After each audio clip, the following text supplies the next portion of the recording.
Hi guys. Okay, here is chapter 5, and chapter 5 is called Charlotte. So I'm sure we'll be meeting her this chapter. The night seemed long. Wilbur's stomach was empty and his mind was full. And when your stomach is empty and your mind is full, it's always hard to sleep. A dozen times during the night, Wilbur woke and stared into the blackness, listening to the sounds and trying to figure out what time it was. A barn is never perfectly quiet. Even at midnight, there's usually something stirring. The first time he woke, he heard Templeton gnawing a hole in the grain bin.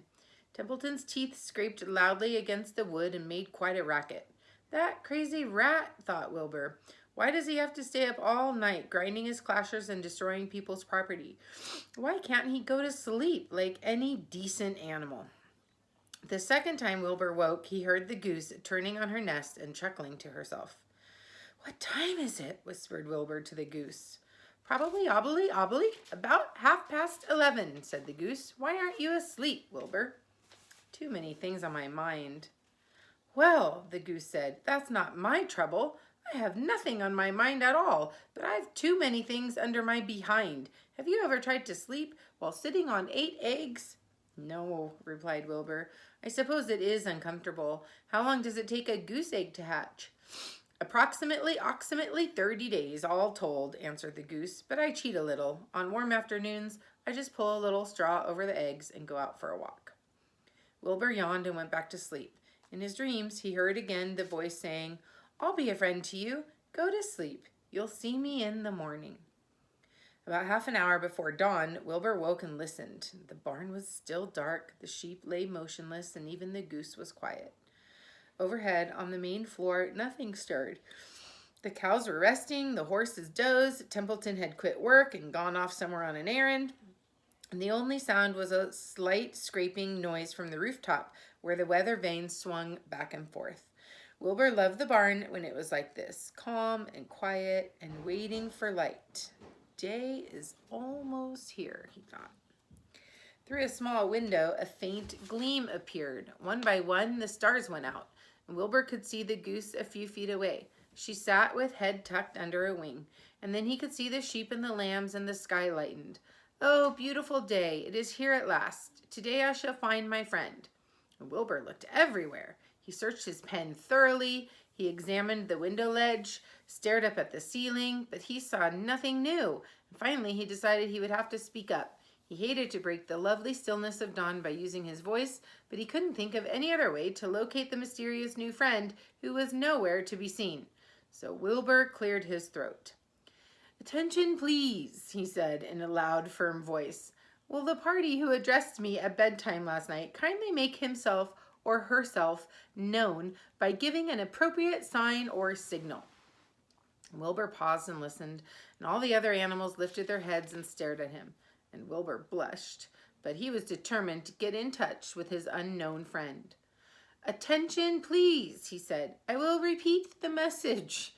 Will the party who addressed me at bedtime last night kindly speak up? Please tell me where you are, if you are my friend." And the sheep looked at each other in disgust. "Stop your nonsense, Wilbur," said the oldest sheep. "If you have a new friend here, you are probably disturbing his rest. And the quickest way to spoil a friendship is to wake somebody up in the morning before he is ready. How can you be sure your friend is an early riser?" "I beg everyone's pardon," whispered Wilbur. "I didn't mean to be objectionable." He lay down meekly in the manure, facing the door. He did not know it, but his friend was very near, and the old sheep was right. The friend was still asleep. Soon, Lurvy appeared with slops for breakfast. Wilbur rushed out, ate everything in a hurry, and licked the trough. The sheep moved off down the lane, and the gander waddled along behind them, pulling grass. And then, just as Wilbur was settling down for his morning nap, he heard again the thin voice that had addressed him the night before. "Salutations," said the voice. Wilbur jumped to his feet. What?" he cried. "Salutations," repeated the voice. "Well, what are they? And where are you?" screamed Wilbur. Please, tell me where you are. And what are salutations?" "Salutations are greetings," said the voice. "When I say salutations, it's just my fancy way of saying hello or good morning. And actually, it's a silly expression. And I am surprised that I use it at all. As for my whereabouts, that's easy. Look up here in the corner of the doorway. Here I am. Look, I'm waving. At last, Wilbur saw the creature that had spoken to him in such a kindly way. Stretched across the upper part of the doorway was a big spider web, and hanging from the top of the spider web head down was a large gray spider. She was about the size of a gumdrop. She had 8 legs, and she was waving one of them at Wilbur in a friendly greeting. "See me now?" she asked. "Yes, indeed," said Wilbur. "Yes, indeed. How are you? Good morning. Salutations. Very pleased to meet you. What is your name, please? May I have your name?" "My name," said the spider, "is Charlotte." "Charlotte what?" asked Wilbur eagerly. "Charlotte A. Cavatica, but just call me Charlotte." "I think you're beautiful," said Wilbur. "Well, I am pretty," replied Charlotte. "There's no denying that. Almost all spiders are rather nice looking. I'm not as flashy as some, but I'll do. I wish I could see you, Wilbur, as clearly as you can see me." "Why can't you?" asked the pig. "I'm right here." "Yes, but I'm nearsighted," replied Charlotte. "I've always been dreadfully nearsighted. It's good in some ways, but not so good in others. Watch me wrap up this fly." A fly that had been crawling along Wilbur's trough had flown up and blundered into the lower part of Charlotte's web and was tangled in the sticky threads. The fly was beating its wings furiously, trying to break loose and free itself. "First," said Charlotte, "I dive at him." And she plunged headfirst toward the fly. As she dropped, a tiny silken thread unwound from her rear end. "Next, I wrap him up." She grabbed the fly, threw a few jets of silk around it, and rolled it over and over, wrapping it so that it couldn't move. Wilbur watched in horror. He could hardly believe what he was seeing, and although he detested flies, he was sorry for this one. "There," said Charlotte. "Now I knock him out, so he'll be more comfortable." She bit the fly. "He can't feel a thing now," she remarked. "He'll make a perfect breakfast for me." "You mean you eat flies?" gasped Wilbur. "Oh, certainly. Flies, bugs, grasshoppers, choice beetles, moths, butterflies, tasty cockroaches, gnats, midges, daddy longlegs, centipedes, mosquitoes, crickets, anything that is careless enough to get caught in my web. I have to live, don't I?" "Why, yes, of course," said Wilbur. "Do they taste good?" "Delicious. Of course, I don't really eat them. I drink them. Drink their blood.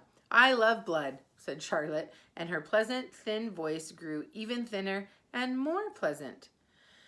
"Don't say that," groaned Wilbur. "Please don't say things like that." "Why not? It's true, and I have to say what is true. I'm not entirely happy of my diet of flies and bugs, but it's the way I'm made. A spider has to pick up a living somehow or other, and I happen to be a trapper. I just naturally build a web and trap flies and other insects. My mother was a trapper before me, and her mother a trapper before her. All of our family have been trappers. Way back for thousands and thousands of years, we spiders have been laying for flies and bugs." "It's a miserable inheritance," said Wilbur gloomily. He was sad because his new friend was so bloodthirsty. "Yes, it is," agreed Charlotte, "but I can't help it. I don't know how the first spider in the early days of the world happened to think up this fancy idea of spinning a web, but she did, and it was clever of her too. And since then, all of us spiders have had to work the same trick. It's not a bad pitch on the whole." "It's cruel," replied Wilbur, who did not intend to be argued out of his position. "Well, you can't talk," said Charlotte. "You have your meals brought to you in a pail. Nobody feeds me. I have to get my own living. I live by my wits. I have to be sharp and clever lest I go hungry. I have to think things out, catch what I can, take what comes, and it just so happens, my friend, that what comes is flies and insects and bugs. And furthermore," said Charlotte, shaking one of her legs, "do you realize that if I didn't catch bugs and eat them, bugs would increase and multiply and get so numerous that they'd destroy the earth, wipe out everything?" "Really?" said Wilbur. "I wouldn't want that to happen. Perhaps your web is a good thing after all." The goose had been listening to this conversation and chuckling to herself. "There are a lot of things Wilbur doesn't know about life," she thought. "He's really a very innocent little pig. He doesn't even know what's going to happen to him around Christmas time. He has no idea that Mr. Zuckerman and Lurvy are plotting to kill him. And the goose raised herself a bit and poked her eggs a little further under her so that they would receive the full heat of her warm body and soft feathers. Charlotte stood quietly over the fly, preparing to eat it. Wilbur lay down and closed his eyes. He was tired from his frightful night and from the excitement of meeting someone for the first time. A breeze brought him the smell of clover, the sweet-smelling world beyond his fence. Well, he thought, I've got a new friend, all right, but what a gamble friendship is. Charlotte is fierce and brutal, scheming, bloodthirsty, everything I don't like. How can I learn to like her, even though she is pretty and, of course, clever? Wilbur was merely suffering the doubts and fears that often go with finding a new friend. In good time, he was to discover that he was mistaken about Charlotte. Underneath her rather bold and cruel exterior, she has a kind heart, and she was to prove loyal and true to the very end. And that's the end of chapter 5.